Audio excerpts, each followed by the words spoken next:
മഹാഭാരതത്തിലെ അതിശക്തനായ യോദ്ധാവാണ് ഭീമൻ. ഭീമസേനൻ. കുന്തിക്ക് വായുദേവനിൽ ജനിച്ച ഭീമൻ പാണ്ഡവകുലത്തിലെ രണ്ടാമനാണ്. കർണനെ പരിഗണിച്ചാൽ കുന്തിയുടെ മക്കളിൽ മൂന്നാമൻ. തന്റെ സഹോദരങ്ങളെ അപേക്ഷിച്ച് വലിപ്പത്തിലും ശക്തിയിലും ഒന്നാമനായിരുന്നു ഭീമൻ. 3 ലോകങ്ങളിലും, ഭൂമി, പാതാളം, സ്വർഗം എന്നീ 3 ലോകങ്ങളിലും ഏറ്റവും ശക്തനായി കരുതപ്പെട്ടിരുന്നു. ദ്വാപരയുഗത്തിൽ മല്ലയുദ്ധത്തിൽ അഗ്രഗണ്യനായി അറിയപ്പെട്ട യോദ്ധാവായിരുന്നു ഭീമൻ. ചെറുപ്പത്തിൽ തന്നെ ഭീമന്റെ ബാഹുബലം പ്രകടമാക്കുന്ന സംഭവങ്ങൾ മഹാഭാരതത്തിൽ അനേകമുണ്ട്.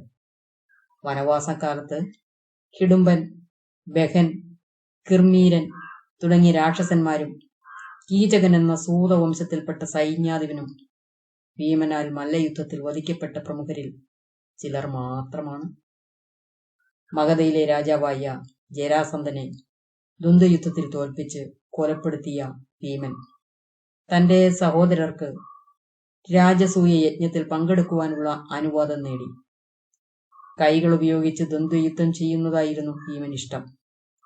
ആനകളെ തന്റെ കൈപ്പത്തി കൊണ്ട് അടിച്ചു കൊല്ലുവാൻ ശക്തനായ ഭീമൻ തറയിൽ ചാടി ഭൂമി കുലുക്കമുണ്ടാക്കുവാൻ മാത്രം ശക്തനായിരുന്നു എന്നാണ് ഇതിഹാസത്തിൽ പറയപ്പെടുന്നത്. ഒരു സേനയെ മുഴുവൻ ഒറ്റയ്ക്ക് നേരിടുവാനുള്ള കഴിവുള്ളവനായതുകൊണ്ട് പലപ്പോഴും ഭീമനെ ഭീമസേനൻ എന്ന് വിളിച്ചിരുന്നു. കർണാടകയിലും മഹാരാഷ്ട്രയിലുമായി ഒഴുകുന്ന ഭീമാ നദിക്ക് ആ പേര് വന്നു തന്നെ ഭീമനിൽ നിന്നാണ്. അരക്കില്ലത്തിൽ നിന്നും ചെറിയച്ഛനായ വിതുരരുടെ സഹായത്തോടെ രക്ഷപ്പെട്ട പാണ്ഡവരെ ഭീമൻ തന്റെ എല്ലാ സുഖങ്ങളിലും വേണ്ടെന്ന് വെച്ച് സുഖങ്ങളെല്ലാം ഉപേക്ഷിച്ച് അവരെ സേവിച്ചു. ആ കാലത്ത് ഹിഡുംബവനത്തിലെത്തിയ പാണ്ഡവരെ കണ്ട് പിടിക്കുന്നതിനായി രാക്ഷസനായ ഹിഡുംബൻ സഹോദരിയായ ഹിഡുംബിയെ നിയോഗിച്ചു. മാതാവിനും സഹോദരർക്കും രക്ഷകനായി കാവലിനിരുന്ന ഭീമന്റെ ശരീര സൗന്ദര്യം ഹിഡുംബിയെ ആകർഷിച്ചു. ഇതറിഞ്ഞു ഭീമനെ ആക്രമിച്ച ഹിഡുംബനെ ദ്വന്ദ്വയുദ്ധത്തിൽ വധിച്ച ഭീമൻ വ്യാസമഹർഷിയുടെ അനുഗ്രഹത്തോടെ ഹിഡുംബിയെ വിവാഹം ചെയ്തു.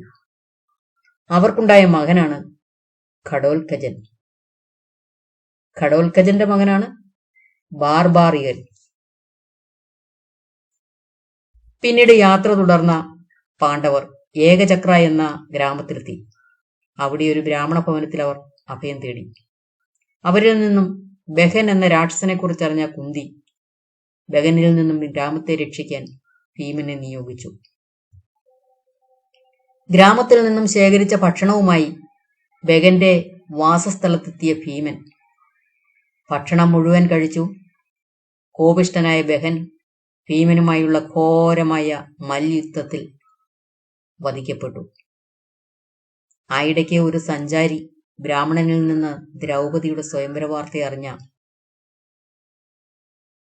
അങ്ങനെ പാണ്ഡവർ ദ്രുപദ രാജധാനിയിലേക്ക് യാത്ര തിരിച്ചു. അവിടെ വെച്ച് അർജുനൻ വില്ലുകുലച്ച് ദ്രൗപദിയെ പാണിഗ്രഹണം ചെയ്തു. കുന്തിയുടെ ആഗ്രഹമനുസരിച്ച് തന്റെ സഹോദരന്മാരോടൊത്ത് ഭീമനും ദ്രൗപദിയെ വിവാഹം ചെയ്തു.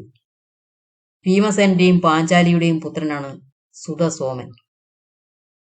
തന്റെ പ്രിയപത്നിയായ ദ്രൗപദിയെപ്പോലെ ഭീമനും കൃഷ്ണന്റെ ഇംഗിതങ്ങളനുസരിച്ച് ജീവിച്ചിരുന്നു. കുട്ടിക്കാലം മുതൽക്കേ പോരാടുവാൻ ഇഷ്ടപ്പെട്ട ഭീമൻ കുരുക്ഷേത്ര യുദ്ധത്തിന് ഏതാനും നാൾ മുമ്പ് വരെ യുദ്ധത്തിനിറങ്ങുവാൻ വിമുഖനായിരുന്നു. ലക്ഷങ്ങൾ ഈ യുദ്ധത്തിൽ കൊല്ലപ്പെടുമെന്ന തിരിച്ചറിവായിരുന്നു അതിന് കാരണം. കുരുക്ഷേത്ര യുദ്ധത്തിൽ ഭീമൻ ഒറ്റയ്ക്ക് 6 അക്ഷൗണി പടകളെ വകവരുത്തിയെന്നാണ് ഇതിഹാസത്തിൽ പറയുന്നത്. പൊതുവെ ബഹുമാനിതനാണെങ്കിലും ഭീമൻ പലപ്പോഴും മുൻകോപത്തോടെ പെരുമാറിയിരുന്നു. തന്റെ ശക്തിയിൽ അല്പം അഹങ്കരിച്ചിരുന്ന ഭീമനെ എളിമയുടെ വില അദ്ദേഹത്തിന്റെ ആത്മസഹോദരനായ ഹനുമാൻ പഠിപ്പിക്കുന്ന കഥയാണ് കല്യാണ സൗഗന്ധികം.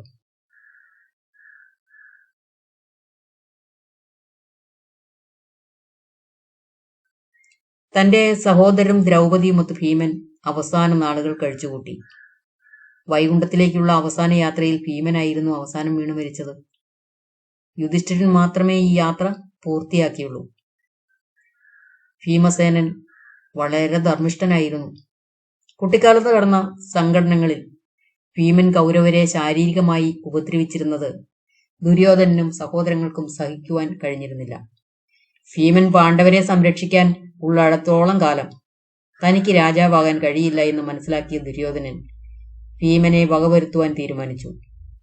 ഭീമനെ വിഷച്ചോറൂട്ടിയ ദുര്യോധനൻ അവനെ കാട്ടുവള്ളികളാൽ ബന്ധിച്ച് നദിയിൽ ഒഴുക്കിവിട്ടു. ഭീമൻ ദുര്യോധനാദികളെ പീഡിപ്പിച്ചത് വെറും ബാലസഹജമായ കൗതുകത്തിലായിരുന്നുവെന്നും അവനിൽ യാതൊരു ദ്രോഹബുദ്ധിയും ഉണ്ടായിരുന്നില്ലെന്നും വ്യാസമുനി പ്രത്യേകം വ്യക്തമാക്കുന്നുണ്ട്. ഇങ്ങനെയൊക്കെ ഭീമസേനൻ ധാർത്തരാഷ്ട്രന്മാരിൽ, അതായത് കൗരവന്മാരിൽ സ്പർദ്ധ വളർത്തിയത് വെറും ബാലസഹജമായ പ്രവൃത്തിയിലായിരുന്നുവെങ്കിലും ഭീമസേനൻ കൗരവരുടെ നോട്ടപ്പുള്ളിയായി മാറിക്കഴിഞ്ഞു. അതിനാലാണ് അവർ അവന് വിഷം നൽകിയത്.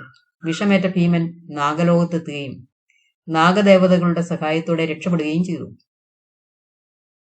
അവർ അവന് ശക്തി വർദ്ധിക്കുന്നതിനുള്ള നാഗരസം നൽകി. അത് കുടിച്ച് ഭീമന് 8000 ആനകളുടെ ശക്തി ഉണ്ടായി. കൗരവർക്ക് മാത്രമായി നടത്തിയ അഭ്യാസ കാഴ്ചയിൽ കയറി പ്രശ്നമുണ്ടാക്കാനെത്തിയ കർണനെ നേർക്ക് നേർ നിന്ന് പുറത്താക്കുവാൻ വാക്കുകൾ പറഞ്ഞതും ഭീമനായിരുന്നു.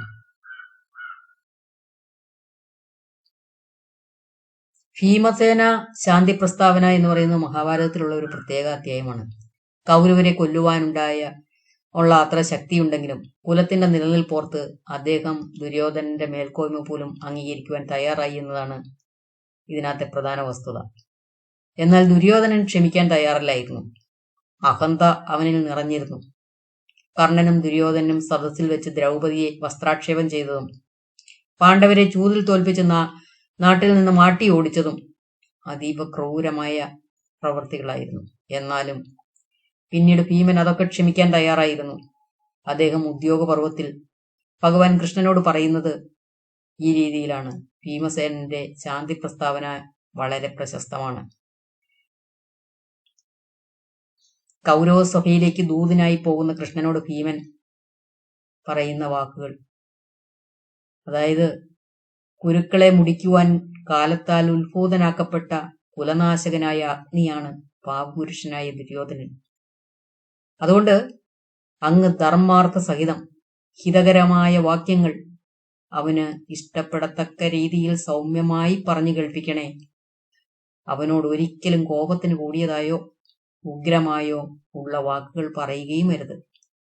അല്ലയോ കൃഷ്ണ, ഈ ഞങ്ങളെല്ലാം അവന്റെ കീഴിൽ താഴ്ന്നവരായി അവന്റെ അനുയായികളായി കഴിഞ്ഞുകൊള്ളാം. എന്നാലും ഭാരതന്മാർ നശിക്കാതിരിക്കട്ടെ. കൗരവർക്ക്, അതായത് കുരുക്കൾക്ക്, അതായത് കൗരവന്മാരെ മൊത്തം പറയുന്ന പേരാണ് കുരുക്കൾ. അപ്പോ ഞങ്ങളോട് ഉദാസീനത വരുത്തുന്ന രീതിയിൽ, അതായത് പാണ്ഡവരോട് ഉദാസീനത വരുത്തുന്ന രീതിയിൽ, അതായത് ശത്രുവോ മിത്രമോ ആകാത്ത അവസ്ഥയിൽ അങ്ങ് പ്രവർത്തിക്കുക വാസുദേവ എന്നാണ്. അതുപോലെ അങ്ങ് കുരുക്കൾക്ക് ഇവിടെ കുരുകുലം എന്ന് തന്നെയാണ് പറയുന്നത്. ഒരിക്കലും സ്പർശിക്കാത്ത രീതിയിൽ കാര്യം ചെയ്യണമേ. വൃദ്ധനായ പിതാമഹനോടും മറ്റു സഭയിലെ വ്യക്തികളോടും അങ്ങ് ഹിതകരമായ വാക്യങ്ങൾ പറയണം. നമ്മുടെ ഭ്രാതാക്കളോടുള്ള സാഹോദര്യം നിലനിൽക്കട്ടെ. ദുര്യോധനൻ സമാധാനപ്പെടട്ടെ. എന്റെ ഇപ്രകാരമുള്ള വാക്കുകളെ രാജാവും, അതായത് യുധിഷ്ഠിരനും പ്രശംസിക്കുന്നുണ്ട്. അർജുനനും യുദ്ധാർത്ഥിയല്ല, അവനും എല്ലാവരോടും ദയയുണ്ട്. ഇതിൽ നിന്നും ഭീമൻ ധാർമ്മികമായി ചിന്തിച്ചിരുന്നുവെന്ന് മനസ്സിലാക്കാവുന്നതാണ്. പാണ്ഡവർ വനവാസത്തിന് പോയപ്പോൾ അവരെല്ലാം ഭീമന്റെ ബലത്തെ ആശ്രയിച്ചാണ് കഴിഞ്ഞുകൂടിയിരുന്നത്. കാട്ടിൽ മൃഗങ്ങളിൽ നിന്നും പാണ്ഡവരെ രക്ഷിച്ചതും അവരെ എടുത്തുകൊണ്ട് നടന്നതും വനത്തിൽ അവർക്ക് കാവലിരുന്നതും ഭീമനായിരുന്നു. അത് യുധിഷ്ഠിരനും ശരിക്ക് അറിയാവുന്ന കാര്യമായിരുന്നു. അതുകൊണ്ടാണ് ഭീമൻ ദുര്യോധനന്റെ തലയ്ക്ക് ചവിട്ടിയത് യുധിഷ്ഠിരൻ ക്ഷമിച്ചത്. കൂടാതെ കുലം നശിച്ച ദുഃഖം ഭീമനിൽ നിലനിന്നിരുന്നു. അത് അദ്ദേഹത്തിന് സഹിക്കാനാകാത്തതുകൊണ്ടാണ് യുദ്ധത്തിന് കാരണക്കാരനായി ദുര്യോധനന് ഉദകക്രിയ ചെയ്യുവാൻ പോലും അദ്ദേഹം തയ്യാറാകാത്തത്. കൂടാതെ ഗാന്ധാരിയോടും ധൃതരാഷ്ട്രരോടും ഭീമന് നിത്യസ്പർദ്ധയുണ്ടായതും ഈ കുലനാശം ഓർത്തിട്ടും ദുര്യോധനന്റെ ദുഷ്ടതകൾ ഓർത്തിട്ടുമാണ്. അതുകൊണ്ടാണ് വൃദ്ധരായ അവരെ കൊട്ടാരത്തിൽ വെച്ച് ക്രൂര വാക്കുകളാൽ ഭീമൻ മുറിവേൽപ്പിച്ചുകൊണ്ടിരുന്നത്. ഭീമന്റെ സേവകന്മാർ മക്കൾ മരിച്ച ധൃതരാഷ്ട്രരോടും ഗാന്ധാരിയോടും ഭീമന്റെ നിർദ്ദേശമനുസരിച്ച് അഹിതങ്ങൾ പ്രവർത്തിച്ചു പോന്നു. അത് സഹിക്കവയ്യാതെ അവർ വനത്തിലേക്ക് പുറപ്പെട്ടു. അതിന്റെ 3-ാം കൊല്ലം അവരെല്ലാം കാട്ടുതീയിൽപ്പെട്ട് മരിച്ചു.